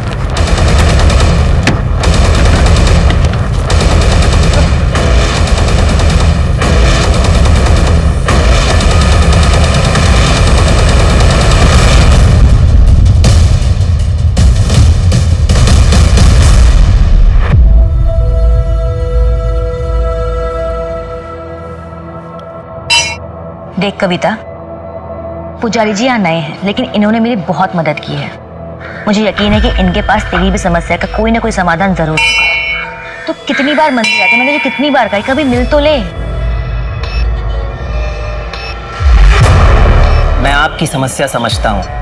आपको अपने घर पे एक विशेष पूजा करनी है और फिर उसके बाद आपके जीवन में खुशहाली ही खुशहाली आएगी। मेरी बीवी आई थी क्या इधर, कविता? जी हाँ, मैं ही आपके घर पर पूजा की तैयारियां कर रहा हूँ। कोई जरूरत नहीं, पूजा कैंसिल। कोई समस्या? अरे समस्या आप हैं, आप जैसे लोग हैं जो भगवान का नाम दिखाकर हमें डराते रहते। पंडित जी, मैं अपने पति के व्यवहार के लिए आपसे फिर से माफी मांगती हूँ, लेकिन मुझे आपकी मदद की जरूरत है। ये आपके लिए परीक्षा की घड़ी है। यदि ये पूजा आपके घर पर नहीं हो सकती तो मेरे पास एक पवित्र स्थान है जहां ये पूजा की जा सकती है। 14 तारीख की रात, जो कि एक शुभ मुहूर्त है, तब ये पूजा की जा सकती है। जी पंडित जी, मैं आऊंगी। उस वक्त मेरे पति और मेरा बेटा सो रहे होंगे, मैं जरूर आऊंगी। और आपकी दक्षिणा? जो आपकी खुशी हो, लेकिन अधिक प्राप्ति के लिए आपको एक बलिदान देना होगा। एक ऐसी चीज जो आपके जीवन में कुछ मोल रखती हो, उसे आपको 11 रुपए के लिए बेचना होगा। जी।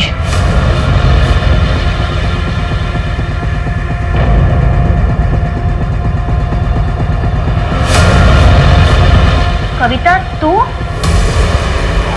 और डॉक्टर समीर को? उसे तो मारना ही था। वो सांगली मेरे गांव से था। उसने मुझे मंदिर में पहचान लिया था।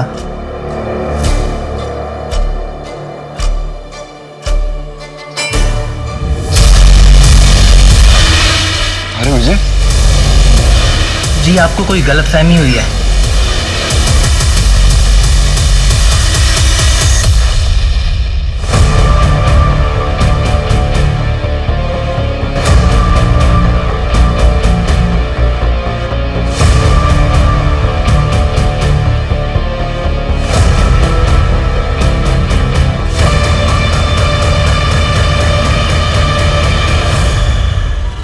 इस पेड़ के नीचे अगर पैसे डाल दो तो दुगने हो जाते हैं। बस आपको 6 महीने के लिए इस पेड़ के नीचे रहना पड़ेगा।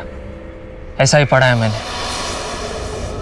मुझे बहुत जल्दी समझ में आ गया था कि लोगों को बेवकूफ़ बनाना कितना आसान है। मैंने तो अपने बाप को भी नहीं छोड़ा। मजबूरी आदमी को महात्मा नहीं बनाती है, बल्कि मजबूरी आदमी को बेवकूफ़ ज़रूर बनाती है। लालच और मजबूरी एक बहुत ही घातक कॉकटेल है। इस ढोंगी बाबा जैसे चंद लोगों की वजह से समाज में भगवान के प्रति श्रद्धा से अच्छा काम करने वाले लोगों को भी अपराधियों की नजर से देखने लगते हैं लोग, जो कि गलत है। हमारी मजबूरी कभी हमारी कमजोरी नहीं बननी चाहिए, क्योंकि ऐसे समय पर ही लोग हमारी कमजोरी का फायदा उठा के हमें और मजबूर कर सकते हैं, हमें चोट पहुंचा सकते हैं। हमारा विश्वास भी जीवन की तरह अनमोल है। जैसे हम अपना जीवन हर किसी के हवाले नहीं कर देते, वैसे ही अपना विश्वास भी हमें किसी पर बस यूं ही नहीं कर लेना चाहिए। सोच समझ कर इंसान पर विश्वास करें। एक गलत इंसान पे विश्वास, जिसकी बहुत बड़ी और बुरी कीमत आपको चुकानी पड़ सकती है। इसलिए प्लीज सतर्क रहें। सतर्क रहेंगे तो सुरक्षित रहेंगे। आप किसी पर भी आंख मूंद कर विश्वास नहीं करेंगे। इस आशा के साथ मैं दिव्यांका त्रिपाठी दहिया लेती हूँ आपसे विदा। फिर मिलूंगी एक नए केस के साथ। तब तक देखते रहिए क्राइम पेट्रोल, सतर्क, विमेन अगेंस्ट क्राइम। एक औरत परिवार अब हर औरत का भार। जय हिंद। क्राइम पेट्रोल के और भी दिलचस्प कहानी देखने के लिए हमारे चैनल को सब्सक्राइब करें और बेल आइकॉन दबाना न भूलें।